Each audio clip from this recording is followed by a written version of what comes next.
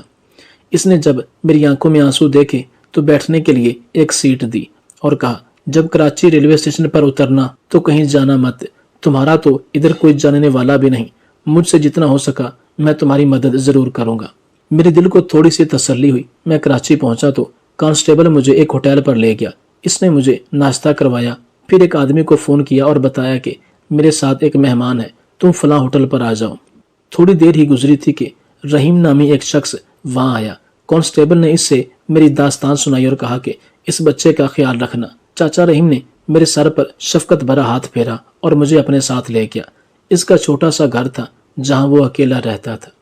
مجھ سے کہنے لگا، کل میں تمہیں صاحب جی کے پاس لے جاؤں گا جس کے بنگلے پر میں مالی ہوں۔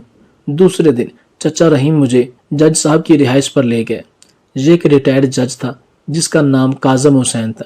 وہ مجھے چھوٹے موٹے کاموں کے لیے بازار بھیجتا، میں ان کے لیے سبزی، پھل اور باقی روزمرہ ضروریات کی اشیاء لے کر آتا۔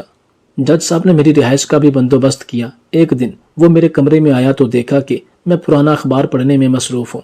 وہ مسکرایا اور کہا کہ پڑھنا چاہو گے؟ میں نے ہاں میں سر ہلایا۔ بس وہیں سے میری دوبارہ تعلیم کا سفر شروع ہوا۔ کاظم صاحب ایک شفیق انسان تھے۔ مجھے اسے قریب سے جاننے کا موقع ملا اور اس سے کافی کچھ سیکھنے کا موقع ملا۔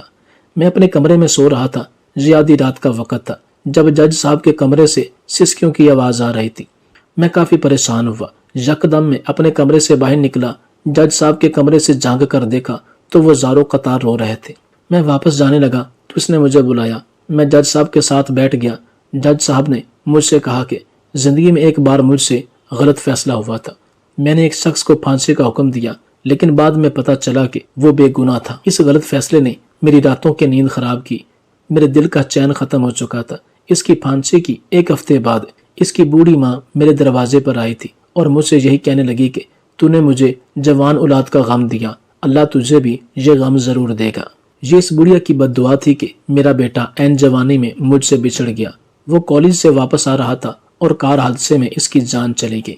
میں نے اپنا بیٹا کھویا ہے لیکن پھر بھی اللہ تعالیٰ سے معافی مانگتا ہوں کہ مجھ سے جو بھول ہوئی، جو غلط فیصلہ ہوا، تو مجھے معاف کر دے۔ جج صاحب کی مہربانی سے میں نے اپنی تعلیم مکمل کی اور پھر مقابلے کے امتحان میں پاس ہوا۔ جب میں ASP بھرتی ہوا تو جج صاحب کی خوشی کا کوئی ٹھکانہ نہیں تھا۔ وہ بہت خوش نظر آ رہے تھے اور میرے ماتھے کا بوسہ لے کر کہا کہ جو خواب میں نے اپنے بیٹے کے لیے دیکھا تھا، آج تو نے وہ خواب میرا پورا کیا۔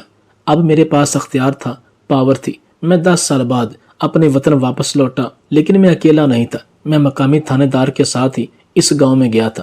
ظالم جاگیردار نے میرے مظلوم باپ کو کتے کے ساتھ باندھا ہوا تھا۔ پچھلے کئی سال سے وہ میرے باپ کے ساتھ حیوانوں جیسا سلوک کر رہا تھا۔ میں نے مبارک بنگو اور اس کے خاص آدمیوں کو گرفتار کروایا، ہر اس شخص کو جیل کی سلاخوں کے پیچھے بند کیا جس نے میرے باپ پر ظلم کیا۔ میں نے ماسٹر عنایت صاحب کا شکریہ ادا کیا جس نے میری بہن اور ماں کی حفاظت کی۔ میرا باپ مجھے نہیں پہچان رہا تھا۔ پچھلے 10 سال سے جو اذیت اس نے جھیلی تھی، اس کا دماغی توازن خراب ہو چکا تھا۔ میں رو رو کر ابا سے کہتا کہ میں آپ کا تیمور ہوں، دیکھیے میں ایک پولیس آفیسر بن چکا ہوں، لیکن ابا مجھے کوئی جواب نہ دیتے، بس چپ چاپ خالی نظروں سے وہ مجھے دیکھتے۔ میں نے اپنے باپ کا علاج کروایا، اپنے خاندان کو واپس اپنے ساتھ کراچی لے گیا۔ گزرتے ہوئے وقت کے ساتھ ابا کی طبیعت پہلے سے بہتر ہوئی اور ذہنی کیفیت بہتر ہوئی تو مجھے گلے سے لگا کر بہت روئے۔ میرا یہ بکھرا ہوا خاندان مجھے واپس مل چکا تھا۔ مجھے ماسٹر صاحب کا دیا ہوا سبق آج بھی یاد ہے کہ ہمیشہ مظلوموں کا ساتھ دینا، کبھی ان کو تنہا مت چھوڑنا اور ظالم کو کبھی معاف نہ کرنا۔